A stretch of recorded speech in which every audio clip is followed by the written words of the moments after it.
በስመ አብ ወወልድ ወመንፈስ ቅዱስ አሐዱ አምላክ አሜን። እንኳን ለጌታችን ለመድኃኒታችን ለኢየሱስ ክርስቶስ የትንሣኤ በዓል በሰላም አደረሳችሁ። ዛሬ ከኔ ጋራ የምንማማርበት የመጽሐፍ ቅዱስ ክፍል ወይም ደግሞ የመጽሐፍ ቅዱስ ሐሳብ ተስፋችን ሕያው ነው፣ ተስፋችን እውነት ነው በሚል ርዕስ ጥቂት ደቂቃ ከኔ ጋራ አብረን የእግዚአብሔርን ቃል እንማማራለን። መጽሐፍ ቅዱስ ሲናገር ወይም ደግሞ ይህንን ሐሳብ ይህንን ርዕስ የወሰድኩበት የመጽሐፍ ቅዱስ ክፍል በሉቃስ ወንጌል ምዕራፍ 24 ቁጥር 13 ላይ ያለውን አነብና ወደ ሐሳቤ እገባለሁ።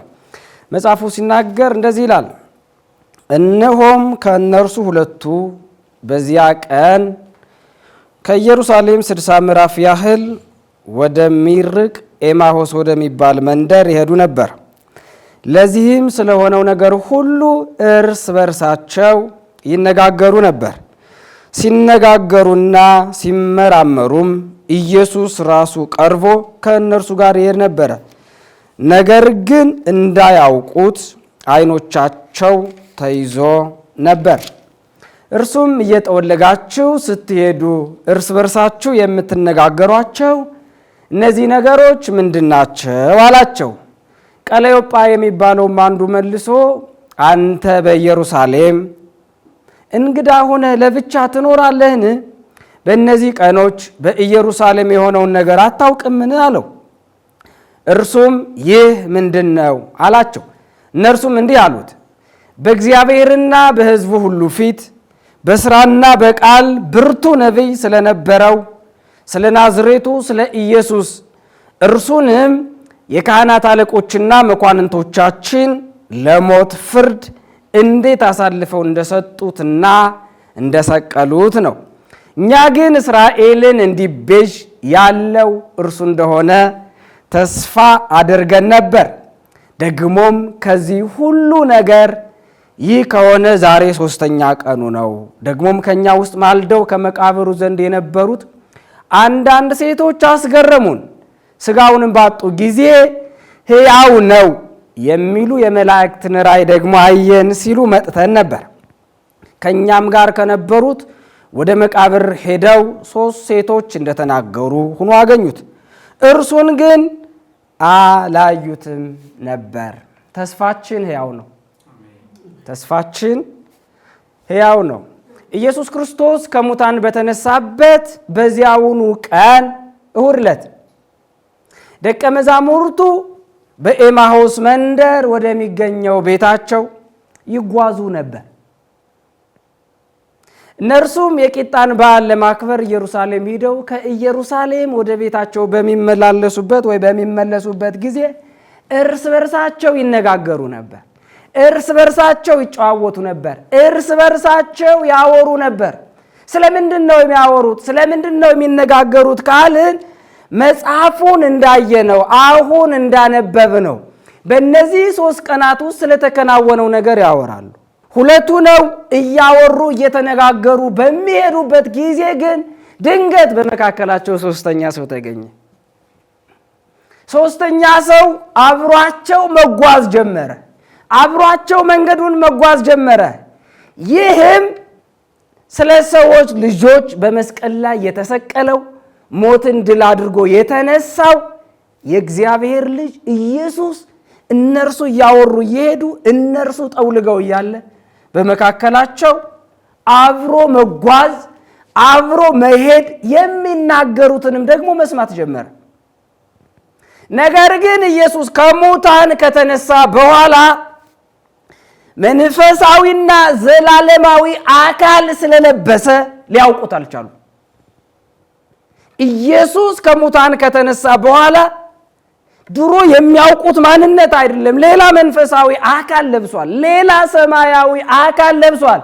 ስለዚህ ሊያውቁት ሊረዱት ማን እንደሆነ ሊያውቁት አልቻሉ። ዓይኖቻቸው አልተከፈቱ። ስለዚህ አብረው ይጓዛሉ። አብረው በሚጓዙበት ጊዜ ኢየሱስ ጠየቃቸው። ስለምንድነው የምታወሩት? ስለምንድነው የምትነጋገሩት? ስለምንድነው የምትጫወቱት? ለምንድነው የጠወለጋችሁት ብሎ ጠየቃቸው።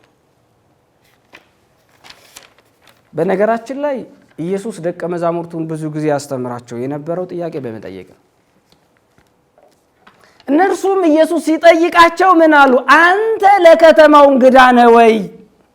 ለሰፈሩ እንግዳ ነህ ወይ? ባለፉት 3 ቀናት ውስጥ ኢየሩሳሌም በምትባለዋ ከተማ በዚህች ሀገር የተከናወነውን ነገር አታውቅም ወይ?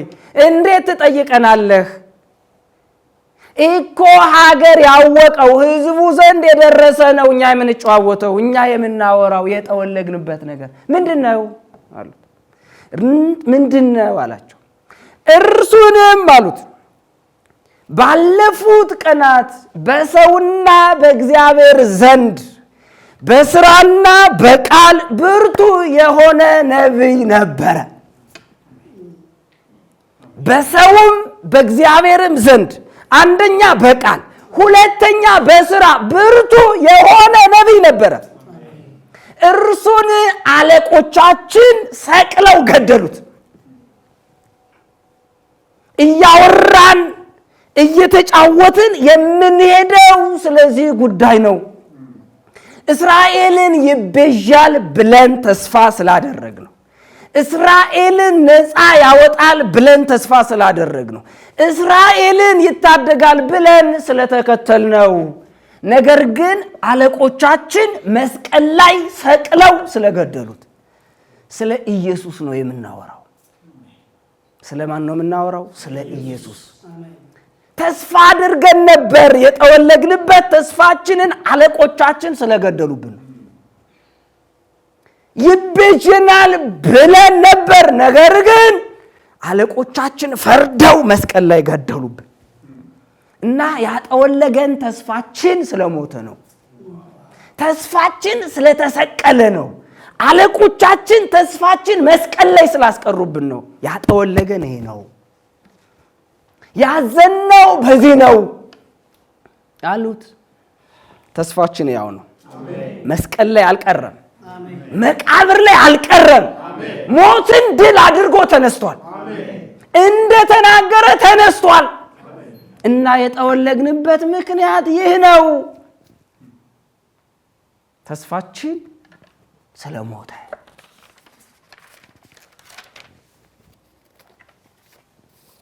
ተስፋችን ስለተሰቀለ የጠወለግንበት ምክንያት ይህ ነው። አሁን ተስፋችን ተኮንታክቷል።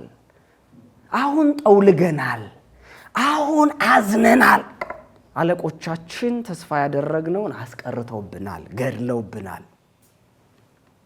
በነገራችን ላይ አይሁዳውያን መሲሁ ሲመጣ እርሱ እየመራቸው እነርሱ ደግሞ እየተመሩ ጠላቶቻቸውን ድል አድርጎ እንዲያሸንፍላቸው ነበር የሚፈልጉት።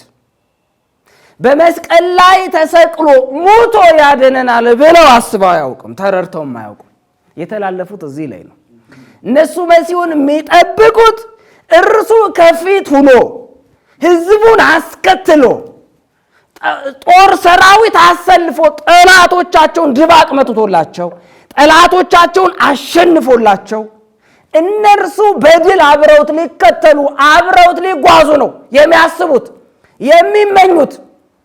ኢየሱስ መሲሁ መጥቶ በሞቱ እንደሚያድናቸው አላወቁም፣ አልተረዱም፣ አልገባቸውም ነበር። ሌላው አሉት አሁን ተስፋችንን ስለተሟጠጠ ነግረንሃል አይደል? አለቆቻችን እንዴት እንደገደሉት ነግረንሃል አይደል? ሌላ ደግሞ የሚያነጋግረን አንድ ነገር አለ። ያ ደግሞ ተስፋችን ሙቷል። አዎ፣ ነገር ግን ከኛ መካከል ሴቶች ሂደው አሉት መቃብሩ ባዶ ሆኖ አገኙት። መቃብሩ ውስጥ የለም፣ ስጋው የለም። ተስፋ አድርገነው ነበር ግን ተቀብሯል። አሁን ደግሞ በማለዳ ከኛ ጋር የነበሩ የኛ እህቶች መቃብሩን ለማየት መቃብሩን ለመጎብኘት ሲሄዱ የከፈን ልብስ ብቻ ነው ያለው። ተስፋችን ያው ነው። ተስፋችን ተነስቷል። እንደተናገረ ተነስቷል። እንደተናገረ ሕያው ነው እና የሚያነጋግረን የሚያጫውተን ደግሞ ይሄ ነው የሚያስደንቀን ነገር። ግራ ተጋብተናል። ተስፋ አድርገነው ነበር። መስቀል ላይ አለቆቻችን ገድለውብናል። አሁን ደግሞ መቃብሩ ጋር ስንሄድ መቃብሩ ባዶ ነው። ይህንን እያንዳንዱ ተረኩለት። ለማ ለኢየሱስ፣ ለማ ለኢየሱስ። ኢየሱስ ሕያው ነው፣ በመካከላችን አለ። ሞትን ድል አድርጎ ተነስቷል። ስለዚህ የምናወራበት የምንነጋገርበት ይሄ ነው። ተስፋችን የጠወለገበት ያዘንበት ይሄ ነው። ተከትለነው ነበር፣ ግን መስቀል ላይ ቀረብናል። አለቆቻችን መስቀል ላይ ያስቀረቡብን። ስለዚህ ነው ሙቷል፣ ግን መቃብር ላይ የለም። በነገራችን ላይ ኢየሱስ መቃብር ውስጥ አለመገኘት፣ የኢየሱስ ሥጋ መቃብር ውስጥ አለመኖር፣ አስከሬኑ መጥፋት ተነስቷል ብለው እንዲያምኑ አላደረጋቸውም። መቃብሩ የለም ደግሞ እነሳለሁ ብሎ ነግሯቸው ነበረ። ግን አይኖቻቸው ደንዝዘው ልቦቻቸው ደንዝዘው ነበር። አይኖቻቸው አልተከፈቱም ነበር እና ግራ ተጋብተው እያወሩ እየተናገሩ ሲሄዱ ኢየሱስ እንደዚህ አላቸው። እናንተ ብሎ ስለ ራሱ በብሉይ ኪዳን በሙሴና በነቢያት የተጻፈውን ሁሉ ይነግራቸው፣ ይተርክላቸው፣ ያስተምራቸው ጀመር። ምን ብሎ? መሲሁ መከራ ሊቀበል ይገባዋል፣ መሲሁ ሊሰቀል ይገባዋል ብሎ ያስተምራቸው ነበር። በብሉይ ኪዳን የተነገሩ በርካታ ትንቢቶች እንደሚያመለክቱት መሲሁ መከራ መቀበል እንዳለበት፣ መሲሁ መሞት እንዳለበት፣ መሲሁ ወደ ክብሩ ለመግባት በመጀመሪያ መከራን መቀበልና መሞት እንዳለበት ያመለክታሉ፣ ይናገራሉ። ደግሞ መንግስቱን ይሄው መንፈሳዊውንና ዘላለማዊውን መንግስት ለመመስረት መንፈሳዊውንና ዘላለማዊውን መንግስት ለመመስረት በመጀመሪያ መከራ መቀበል፣ ከዛ መሞት፣ ከዛ ደግሞ ሞትን ድል አድርጎ መነሳት እንዳለበት መጽሐፍቱ ይናገራሉ። ይህንን ኢየሱስ ለነዛ ለጠወለጉት ተስፋቸው ለተሟጠጠው ተስፋችን መስቀል ላይ ቀርቷል፣ ተስፋችንን አለቆቻችን ቀጭተውብናል ብለው አዝነው ለሚጓዙት ይነግራቸው ጀመር፣ ያስተምራቸው ጀመር። ኢየሱስ በድካማችን አይተውንም። አሜን። እኛ ተስፋ ብንቆርጥ እርሱ ተስፋ አይቆርጥብን። እኛ ተስፋ ብንቆርጥ እርሱ ተስፋ አይቆርጥብን። ዛሬም ይፈልገናል፣ ዛሬም ከመንገዳችን አለ እና ይነግራቸው ነበር፣ ያስተምራቸው ነበር። እናንተ በብሉይ ኪዳን እኮ ተጽፏል። ምን? መሲሁ መከራ መቀበል አለበት፣ መሲሁ መሰቀል አለበት፣ ከዛ ሞትን ድል አድርጎ መነሳት አለበት፣ ከዛ በኋላ ነው መንፈሳዊውንና ዘላለማዊውን መንግስት በዚህ ምድር ላይ መመስረት የሚጀምረው ብሎ ይነግራቸው ነበር። እነሱ ያደምጡታል። የሚገርማችሁ ነገር ኢየሱስ ሲነግራቸው፣ ኢየሱስ ሲያስተምራቸው ልቦቻቸው ይቃጠሉ ነበር ይላል መጽሐፍ ቅዱስ። ልቦቻቸው ይቃጠሉ ነበር። ልቦቻቸው እየተቃጠለ ቀድሞ የተነገረውን የትንቢት ቃል እየነገራቸው፣ እያብራራላቸው፣ እያስተማራቸው አሁንም ኢየሱስ መሆኑን አላወቁት። ኢየሱስ አይኖቻችንን ይግለጥ። አይኖቻችንን ካልተገለጡ በስተቀር ኢየሱስን ማየት አንችልም። ኢየሱስን መረዳት አንችልም። አብሯቸው አለ፣ ያስተምራቸዋል፣ ይነግራቸዋል። የተለየ መለኮታዊ ኃይል በልባቸው እያለፈ ነው። ልቦቻቸው እየተቃጠሉ ነው። ግን ኢየሱስ ነው ብለው አላመኑ፣ አልተረዱም። እግዚአብሔር አይኖቻችንን ይክፈት። የልብ አይኖቻችንን ይክፈት። የልብ አይኖቻችንን ካልበሩና ካልተከፈቱ በስተቀር በስጋ አይኖቻችንን ኢየሱስን ማየት አንችልም። ኢየሱስን መረዳት አንችልም። ተስፋችን ሕያው ነው። እንደተናገረ ተነስቷል፣ ሙቷል፣ ቀረም እና ይጓዛሉ እየነገራቸው እያስተማራቸው። ድንገት ወደ ቤታቸው ደረሱ። መምሸት አይቀርም። መሸ። ሁለቱ ደቀ መዛሙርት ወደ ቤት ግባ፣ ትተንህ ልንሄድ አይገባም አሉት። እስኪ ራሳችን እንደዚህ ብለን እንጠይቅ። ኢየሱስ መንገዳችን ላይ በራሳችን ጎዳና በራሳችን ሕይወት ስንጓዝ አነጋግሮን ይሆን? እያነጋገረን ቤታችን ስንደርስ ወደ ቤታችን ገባን እርሱም ትተነው? በነገራችን ላይ ኢየሱስ አሁን በስጋ ተገልጦ ላያወራን ይችላል። ኢየሱስ በዚህ ቃል በኩል ነው የሚያወራን። ኢየሱስ የሚያወራን በዚህ ቃል በኩል ነው። ይህንን ቃል በማንም እንዴትም ወደኛ ይምጣ አሜን ብለን ልንቀበለው፣ አሜን ብለን ወደ ልባችን ልናስገባው ይገባል። እንዳንተላለፍ እነዚህ ምንም ቢጠወልጉ፣ ምንም ቢደክሙ፣ ምንም ተስፋቸው መስቀል ላይ የቀረ ቢመስላቸው፣ ልባቸው እስኪቃጠል ድረስ የነገራቸውን፣ የሰበካቸውን፣ ያስተማራቸውን ወደ ቤታቸው ሲደርሱ ትተውት መሄድ አልፈለጉም። ወደ ቤታችን ግባ አሉ። ምንም ቢጠወልጉ፣ ምንም ቢደክሙ ያስተማራቸውን፣ የነገራቸውን፣ ልባቸው እስኪቃጠል ድረስ መንፈሳዊውን ኃይል ያጋባባቸውን አይ እኛ ቤታችንን ደርሰናል፣ እግዚአብሔር ይከተልህ፣ መንገድ የቀና ይሁን፣ እግዚአብሔር ከፊት ይቅደም ብለው አልተውትም። ወደ ቤታቸው ይዘውት ገቡ። ና ግባ ከኛ ጋር፣ ና እራት ብላ፣ ና እረፍ አሉት። ኢየሱስም ገባ። ከገባ በኋላ ራት ቀረበ። ኢየሱስ ራት ከቀረበ በኋላ እንጀራውን አነሳ፣ ቆረሰ፣ አመሰገነ። የምስጋናን ጸሎት ከጸለየ በኋላ ሰጣቸው። ይህንን ነገር እነዚህ ደቀ መዛሙርት ኢየሱስ በስጋ በነበረበት ጊዜና ወቅት ተደጋጋሚ ሲያደርገው ያውቃሉ፣ ሲያደርገው ያያሉ። ምግብ ሲቀርብ በመጀመሪያ ምግቡን አንስቶ ያመሰግናል ኢየሱስ። እርሱ ከመብላቱ በፊት ምስጋናውን ሲጨርስ ይሰጣቸዋል። ያንን ልማድ ምግቡን አነሳ፣ አመሰገነ፣ የምስጋናን ጸሎት ጸልዮ ከጨረሰ በኋላ ሰጣቸው። ምግቡን ሲሰጣቸው ግን አይኖቻቸው ተከፈቱ። አይኖቻቸው ተከፈቱ። ተስፋቸው እንዳልሞተ አወቁ። ተስፋቸው ሕያው እንደሆነ አወቁ። ተስፋቸው መስቀል ላይ እንዳልቀረ አወቁ። ተስፋቸው ባለቆቻቸው እንዳልተቀጨ አወቁ። የተነጋገራቸው፣ በመካከላቸው ያለ፣ ያስተማራቸው፣ የመከራቸው፣ ያብራራላቸው ኢየሱስ መሆኑን አወቁ። ኢየሱስ መሆኑን አወቁ። ሕያው ነው ኢየሱስ። እንደተናገረ ተነስቷል። ግን ወደ ልቦቻችን እንጋብዘው።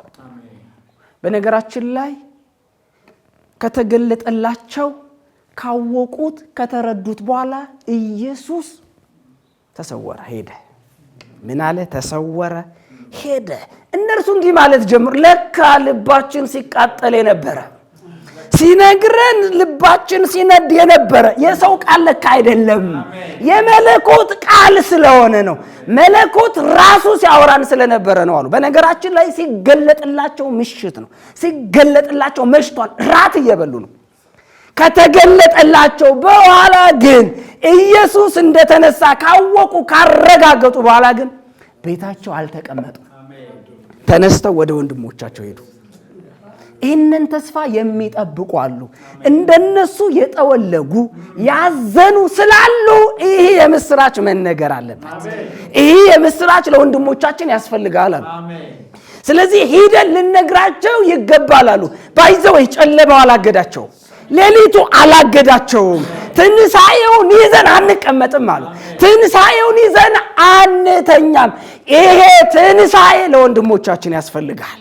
እኛ እንደተጽናናን፣ እኛ ተስፋ እንዳደረግን፣ ተስፋችን ሕያው መሆኑን እንዳወቅን ዛላሉት ለወንድሞቻችን ይገባቸዋል፣ መስማት አለባቸው። እኛስ ትንሣኤውን ደብቀን ይሆን ወይስ ለወንድሞቻችን እየነገረን? በነገራችን ላይ ትንሣኤ በጆሮ የሚሰማ ነው። ትንሣኤ በአይምሮ የሚታወቅ ነው። ትንሣኤ በልብ የሚታመን ነው። ትንሣኤ በሕይወት የሚገለጥ ነው። ትንሣኤ የሚሰበክ ነው። ትንሣኤ የሚታወጅ ነው። ትንሣኤ የሚነገር ነው። ትንሣኤ የሚሸሸግ አይደለም። የሚሸሸግ አይደለም። ለወንድም ያስፈልጋል፣ ለእህት ያስፈልጋል፣ ለጓደኛ ያስፈልጋል፣ ለሕዝብ ያስፈልጋል። የትንሣኤዎች ምስክር ነው። የትንሣኤዎች ምስክር ነው። የተገለጠልንን እውነት አንደብቀው። ክብር ለጌታ ይሁን። ተስፋችን ሕያው ነው። አሜን። ተስፋችን ሕያው ነው። እንኳን ለጌታችን ለመድኃኒታችን ለኢየሱስ ክርስቶስ የትንሣኤ በዓል በሰላም አደረሳችሁ። አሮጌው ኪዳን የአሮጌው ኪዳን ደም የፈሰሰው ለአይሁዳውያን ብቻ ነው። የአሮጌው ኪዳን ደም ለአብርሃም ዘሮች ብቻ ነው የፈሰሰው። የአሮጌው ኪዳን ደም በመገረዝ ለሚያምኑ ብቻ ነው የፈሰሰው። የሐዲሱ ኪዳን ደም ግን የኢየሱስ ክርስቶስ ደም ግን ለዓለም ሁሉ ነው የፈሰሰው። ለዓለም ሁሉ ነው የፈሰሰው። ኃጢአታችን ይቅር የተባለው በእግዚአብሔር ፊት ጻድቅ ሁነን የተቆጠርነው እኛና እግዚአብሔር የታረቅንበት በክርስቶስ ደም ነው። ይሄ ሕያው የሆነ ደም፣ ይሄ ሕያው የሆነ መስዋዕት ዓለምን ሁሉ ከእግዚአብሔር ጋር ማስታረቅ ይችላል። ዓለምን ሁሉ ምሕረት ማድረግ ይችላል። እንኳን ለትንሣኤ በዓል በሰላም አደረሳችሁ። በነገራችን ላይ ከትንሣኤ በፊት ሞት አለ። ከሞት በፊት ደግሞ መስቀል አለ። መስቀል ለሰው ልጆች ሁሉ የተከፈለ የደም ካሳ ነው። መስቀል ለዓለም ሁሉ የተከፈለ የደም ካሳ ነው። መስቀል ለእኔ የተከፈለ የደም ካሳ ነው። በየትኛውም ማህበረሰብ ውስጥ ልትሆን ትችላለህ። በየትኛውም የሃይማኖት ስርዓት ውስጥ ልንሆን እንችላለን። በየትኛውም አገር፣ ከተማ፣ የኑሮ ከፍታና ዝቅታ ውስጥ ልንሆን እንችላለን። መስቀል ላይ የተከፈለውን የደም ካሳ ግን ለእኔ ነው ብለን አምነን ልንቀበለው ይገባል። መስቀል ላይ የተከፈለው የደም ካሳ ለእኔ ነው። እኔንና እግዚአብሔርን ሊያስታርቅ ነው። በእግዚአብሔር ፊት ጻድቅ ሆኜ እንድቆጠር የሚያደርገኝ ነው ብለን ሁላችንም ልንቀበለው ልናምነው ይገባል። እቺ ነገር ልናገርና ልጨርስ። ትንሣኤን ማክበር በራሱ ህይወት አይደለም። ትንሣኤን መቀበል ነው ህይወት። አሜን። ትንሣኤን በየዓመቱ ፍየል እያረዱ በግ እያረዱ ቤተ ዘመድ ጓደኛ እየሰበሰቡ ማክበር በራሱ ህይወት አይደለም። ህይወት ትንሣኤን መቀበል። በትንሣኤ በየዓመቱ አዲስ ልብስ መቀየር፣ ቤት ማደስ፣ ዕቃ መግዛት ህይወት አይደለም። ህይወት ትንሣኤን ማመን ነው። እኛ የትንሣኤው ተካፋዮች ነን። በእምነት የትንሣኤው ተካፋዮች ነን። ተስፋችን ሕያው ነው። ተስፋችን እውነት ነው። ተስፋችን እንደ ሞተ አልቀረም። እንኳን አደረሳችሁ። መልካም በዓል።